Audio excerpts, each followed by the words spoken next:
What's up, everybody? It's your favorite special service, favorite nerd, and today we are looking at the differences, the pros, the cons between the two third-party masterpiece scaled Infernos that are available at the moment. Now, we know we have two more coming, one from X-Transbots and then an official Takara Tomy release. I think between these two is going to end up being a bit of a draw. Kind of, they both kind of win and lose for different reasons. And I don't know, let's just get started. It's funny, I haven't transformed my G1 Inferno probably since I was a kid. It's interesting to me how much this is compared to the G1, and I see it. I get it. Do you know what I mean? I definitely get it. Like the feet transformation and stuff. But it was interesting to me, like the little shoulder transformation is very similar to the Maketoys, more so than the Mastermind. But they're both, I think, they both kept the G1 in mind to some extent.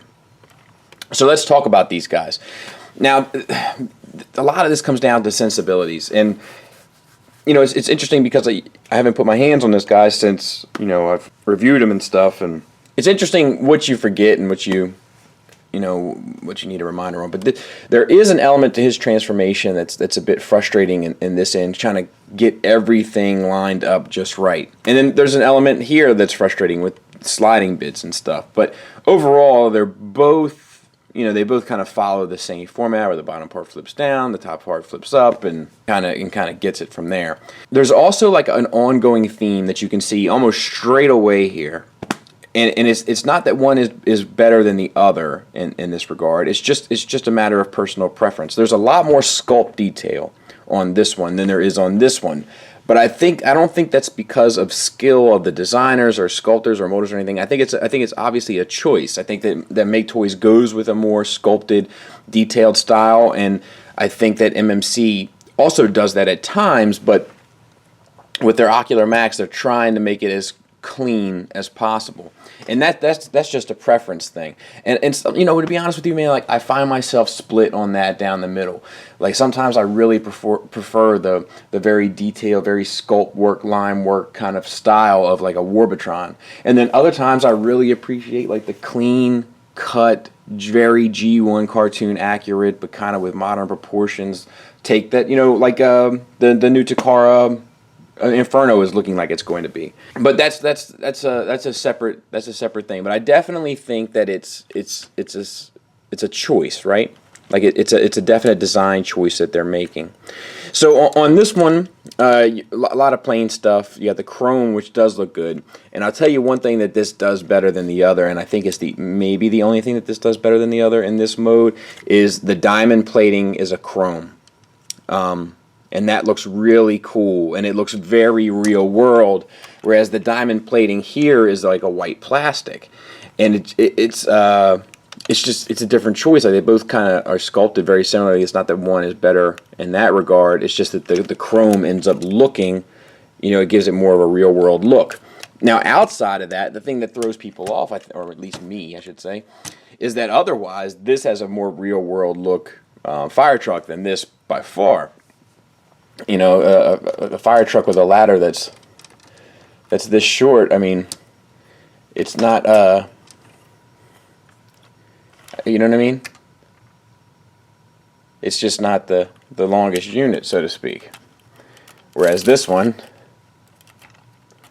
it's got a little bit more applicability, I think is the right word. You know, and it looks more proper sitting along the top of the fire truck. Now, to be fair and honest and true, that was a design choice ultimately made in order for the back to clean up better. So at the end of the day, I prefer that choice. But if we're comparing them, this definitely takes the cake in looking like a proper fire truck. You know. Because you don't see too many fire trucks where the ladder ends halfway through, and I don't think that's how Inferno looked in the cartoon, to be honest. But I can't totally remember. I mean, even this one kind of does it the same way. And actually, what's funny is most fire trucks that I see have the ladder that hangs over just a bit. You know, it hangs over the cab just a bit, and they kind of followed that through. Now, I really prefer the stabilizers here. They have the stabilizers sculpted, but they don't move. The one thing I do want to talk about that I didn't get a chance to say in the review is I definitely prefer the more tinted window over the more translucent window. I feel like that is the better choice there, because I don't like seeing the stuff in there. And when in robot mode, I definitely don't like seeing the stuff in there. They painted the windshield wipers and they didn't, also, to be fair. Now I definitely, on the same hand, I like their lights much better. I've never seen black lights on a fire truck, but I think I'm pretty sure I've seen some red ones. You know what I mean? But yeah, it's, you know, I don't know, man. There's pros and cons to both of these. None of them are really deal breakers. You know, and I think that's going to carry through kind of throughout this comparison. You know, so much of these two come down to just a preference, and I'm not sure that there is a clear-cut winner here. It's a matter of what works for you and what do you want to see when you look on your shelf. So let's get them transformed, and then we'll look at them. To talk about the transformation process,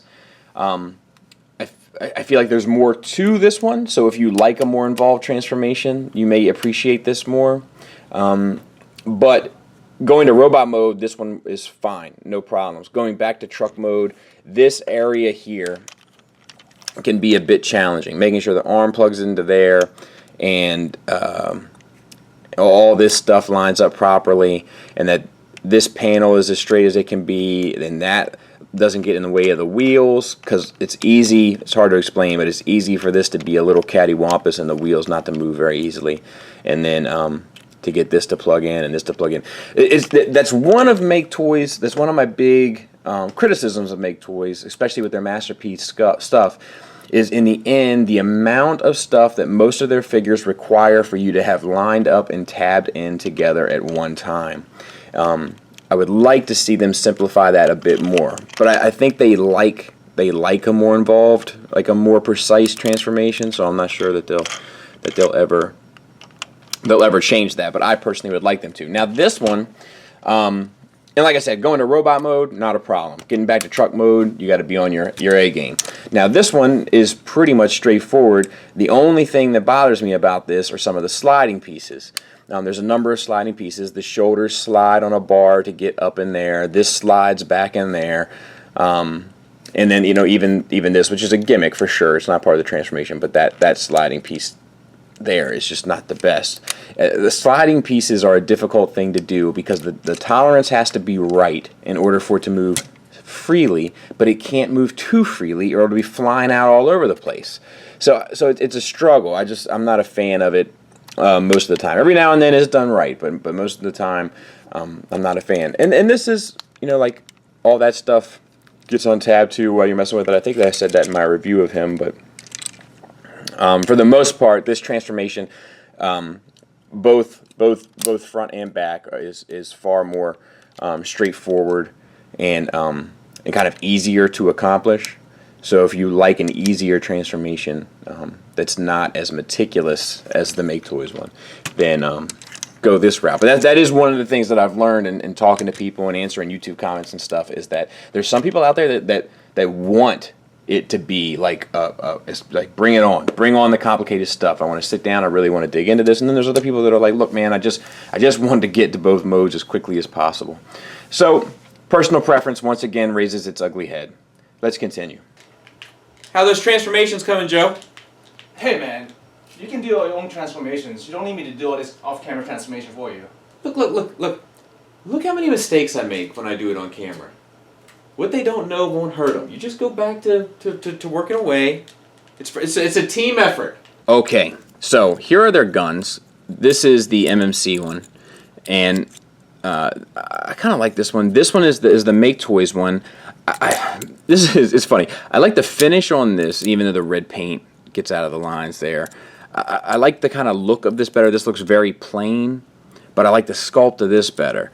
And I do wish this stayed out a bit better. But overall, I would say they're on par. There's things I like about one and not the other. He's chunkier, and it seems to be like kind of busier in general. There's like more going on, and it's definitely more stylized. This looks closer, I feel like, to what we're comfortable with when we think of Inferno. It's sleeker. There's definitely more paint on this one, which really gives this guy an edge. But the proportions, I feel like, are much better on this guy than they are on this guy. And proportions are a big deal for me. There's a lot of interesting differences in design choices. Like the side mirrors here. Like, they don't really get in the way, but they plug in and kind of look out of place. These look more natural, but they don't fold in all the way. Little things like that. Both are odd choices for the crotch pieces. This one actually does, stay where it's supposed to stay, so that's obviously a bonus. But the fact that it's on a single bar here, so you can't just raise one to articulate this. You have to raise both, and then if this leg is stranded down, it looks weird. Whereas this one doesn't stay in place anyway, so it's kind of a nightmare to deal with. So both kind of have nicks against them there. In terms of the feet, this is a very Maketoysy choice. It's a very stylized, very Japanese, I feel like, looking aesthetic, whereas this is much more what we're used to when we think of Inferno. The arms are different. I think I like the chrome better than the white, and I think I like the chrome up here better than this. I definitely like the red sirens in place of the black sirens. And the head sculpts are just different, but the Maketoys gave you a lot more options, but both gave you two options, and I do feel like this fits this Maketoys stylized aesthetic, and this fits a lot more of the comfortability that we're used to when we think of the character. I do think this asks you to step outside your comfort zone a little bit more than this one. I also think that this has the better way of doing these wings here, whereas this kind of tried to do the best they could, but maybe doesn't do it as well as this one. I definitely like the box on this one better, that fits around the head, rather than this one. I feel like this is a bit too much. It's a bit too intense. This one feels better to me. I definitely like the ab crunch thing on here better than this weird kind of ballish joint that goes on in his abdomen that we can take a look at. It's hard to, as you turn it, it like gets off center. So I definitely prefer that. But I do like this butterfly joint here. I wish we could see more butterfly joints in figures, and this doesn't have it. For the back, this is one of those things, right? This is where you choose. So obviously, this cleans up better than this. However, this looks infinitely better in alt mode. So it's one of those give and take situations for sure.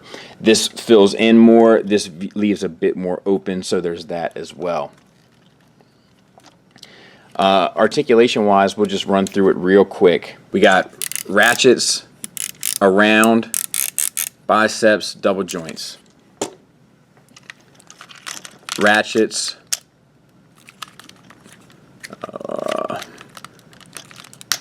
both ways on this one, but none on the bicep, which I think is okay. Double joints. We've taken a look at his waist. It has the swivel, but it gets off center, whereas his has the swivel and the ab crunch, so his definitely knocks this one out. This has a ball joint. That has a ball joint. They both do about the same thing. This one isn't down all the way now, so this come out of place. For the hips, ratcheted universals out and forward and back, whereas this one is just forward and back and not out to the sides. Double jointed knee, getting you pretty much the whole range. His range is probably better, but not insanely. And then we have a ball peg down here at the foot, which but it's funny because I don't really care for ball joints at the base weight of figures, right? But no, they're both. I'd say they're both about the same. So, and then it has the rocker to an extreme level. So both have a good amount of articulation there. He does have the ankle tilt forward and back, but he does have the toe tilt. So I feel like they're give and take there. It's kind of a tie game in that regard. And then, of course, with the G1, which had nothing here, we had a little bit of a butterfly joint here, interestingly enough. Swivel here, no bicep swivel, single jointed elbow, and ankle tilt down, no up, wrist swivel. So yeah.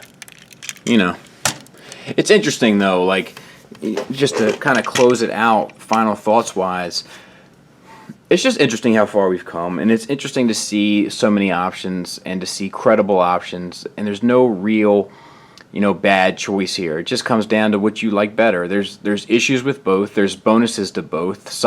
This one does things better than this one. This one does some things better than this one.